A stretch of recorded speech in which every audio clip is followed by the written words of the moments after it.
పట్టణంలోని సుందరయ్య విజ్ఞాన కేంద్రంలో నిర్వహించిన బీపీ మండల్ 48వ వర్ధంతి సందర్భంగా ఏర్పాటు చేసిన యాదవ రాజకీయ సదస్సులో డాక్టర్ చినుకని శివప్రసాద్ పాల్గొని మాట్లాడారు. ఈ సందర్భంగా ఆయన మాట్లాడుతూ తెలంగాణలో రెండవ అత్యధిక సామాజిక వర్గం కలిగిన యాదవులకు మంత్రి పదవి ఇవ్వాలని ప్రభుత్వాన్ని కోరారు. అదేవిధంగా బీపీ మండల్ గారు బీసీ సామాజిక వర్గానికి చేసిన కృషి మరవలేనిదని, వారి ఆశయాలను సాధించాలని తెలిపారు. ప్రతి ఒక్కరి ఇంట్లో మండల్ ఫోటో పెట్టుకుని రాబోయే ఉద్యమాలకు స్ఫూర్తి పొందాలని అన్నారు. ఈ కార్యక్రమంలో యాదవ్ జేఏసీ చైర్మన్ అజయ్ యాదవ్, శ్రీనివాస్ యాదవ్, వేణు, సిద్దిరామయ్య తదితరులు పాల్గొన్నారు. తెలంగాణ రాష్ట్రంలో మన ముందు దాదాపు 26 లక్షల నుంచి 30 లక్షల మంది జనాభా అయినప్పటికీ కూడా మనం మన యొక్క సామాజిక వర్గం యొక్క ఎమ్మెల్యేల సీట్లు సగానికి పైగా ఉండాలని చెప్పేసి తెలియజేస్తున్నాను. ఎట్టి పరిస్థితుల్లో కూడా ఎన్నికలకు వేసే సమస్య లేదు. ఏది ఏమైనా సరే, నరాలు తెగిపడినా సరే యుద్ధం మాత్రం డెఫినెట్ గా స్ట్రీట్ ఫైట్ చేయాల్సిందిగా విజ్ఞప్తి చేస్తున్నాను. దానికి అనుగుణంగా మీ అందరం మనం తెలియజేస్తున్నాము. ఏ రోజు కూడా వెనకడికి వేయాల్సిన అవసరం లేదు. ఎందుకంటే మళ్ళీ చెప్తున్నాను, మనం పుట్టింది శ్రీకృష్ణుడి వారసులం. శ్రీకృష్ణుని యొక్క మనకు జన్మించింది ఏంటంటే మనం అందరం రాజులం, పరిపాలించిన బిడ్డ అని చెప్పేసి మనల్ని పంపి జల్లి చేయమని డాక్టర్ అయినప్పటికీ కూడా ఒక ఎమ్మెల్యే ఒక ఎంపీ అయితే తప్ప కానీ మన యొక్క సమస్యల పరిష్కారం మాత్రం జరిగాయన్న.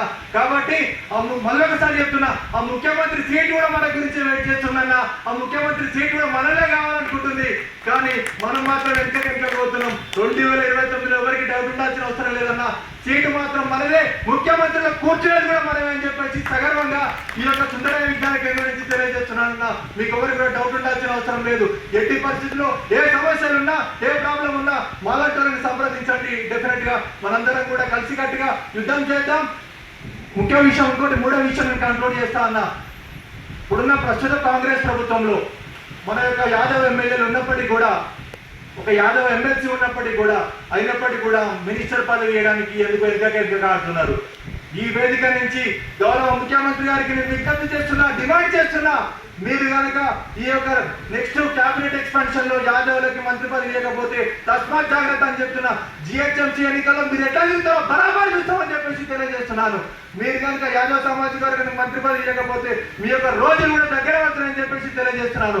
ఎందుకంటే మా సామాజిక వర్గం నెంబరు, మా సామాజిక వర్గం నెంబరు తెలంగాణ రాష్ట్రంలో చాలా అత్యధికమైనటువంటి సామాజిక వర్గం నెంబరు.